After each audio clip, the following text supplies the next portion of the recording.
All right, friends, how are you today? Aaron here bringing your daily horoscope for Monday, the 23rd of December. I can't believe this year's flown by.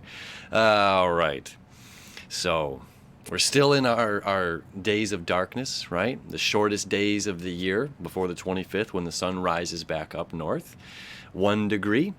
So we're still long nights up here in the northern hemisphere. The moon on these long nights, starting off anyway, is still in the sign of Scorpio. Mars is at 22 degrees of Scorpio, creating a sextile to Saturn, or to Pluto at 22 degrees of Capricorn. Okay, Saturn is at 20 degrees, slowly inching its way closer to Pluto. They're going to meet up on the 12th, 13th, depending on where you're at in the world, which is a big event going on.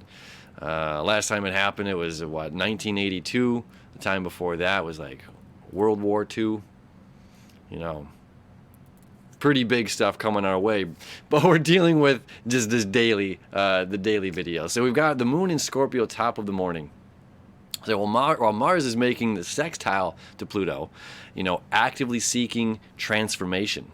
Okay, our emotional moon, something that stays very close to home, is dealing with more, it's funny to say, the surface level side of Scorpio, where Mars is digging deep and connecting with Pluto.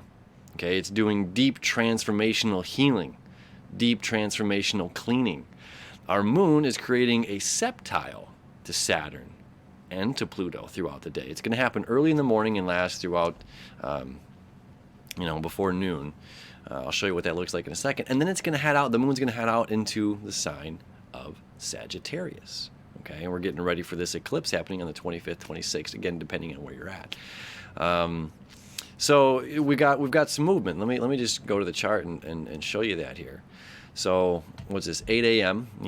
Getting ready for work. The last day or so, 2 days before the holidays. Maybe you got the work off. We'll see. You see here Mars creating the sextile to Pluto, right? That deep-rooted transformation we're talking about. We've got Mars as well creating the quintile over to Venus. Really, really cool aspects. Like if our hearts are set on the future, right? We if we clear out this gunk from the past, this deep-rooted junk that once served us and no longer does. That's why Pluto's this, really powerful transformation during this process. If we're able to transform this and really be thorough about it, really stick to our guns and be disciplined on this clearing, we're also going to connect with Venus, our planet of love, wants, and desires in the sign of Aquarius, which is all about future thinking, having a vision for the future. So what is our heart desire of the future? What is going on that we want to see manifest into the physical world, right? So if our hearts are set on the future and we're able to work through the shadows of the past, and the moon creating this septile, you see there, that little purple line, to Saturn and to Pluto throughout the day, fast forward, it jumps from one to the other, and now we're in the sign of Sagittarius, which is about learning and having faith in our journey, right? So if we have faith in ourselves during this process, during this healing, during this transformational time, if we have faith in our journey and trust our instincts, trust, again, this is like we don't see it in front of us right now. We have to hold it in our heads. You hold it in your head, you hold it in your heart, you hold it in your hand. It's coming. And with the sun, the hero of the story, in the sign of Capricorn, this is about manifesting. This is about bringing everything to the physical world. Capricorn is all about the physical world. And Saturn is the ruler. And Saturn is king. This is the top of the zodiac right here. Saturn is the king, and the only two that are the exception of the ruling of Saturn is Neptune and Uranus, right? And Pluto as well, sorry. Pluto, Neptune, and Uranus. Everybody else, has to fall in line with the physical reality. You can run as fast as you want, but if you're running into a wall, a very physical wall, you're going to get hurt.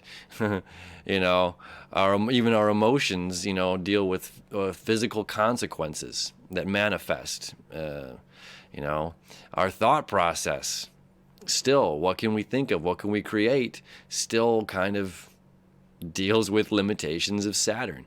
Jupiter, the ruling planet of Sagittarius, says more, more, more abundance. And Saturn says, yeah, within my limits. Right? So all of this Capricornic energy right now, Capricornian energy, is about limits. Understanding, a bit of scarcity and abundance at the same time.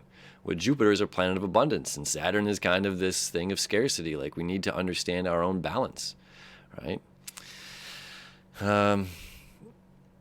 So coming back to this, as the moon transitions from the sign of Scorpio and allowing ourselves to heal these traumas, allowing ourselves to heal whatever shadow work that we've got to deal with, creating these very powerful fate-like connections to the king of this physical reality and the king of transformation, the king of the underworld. And you know what I mean?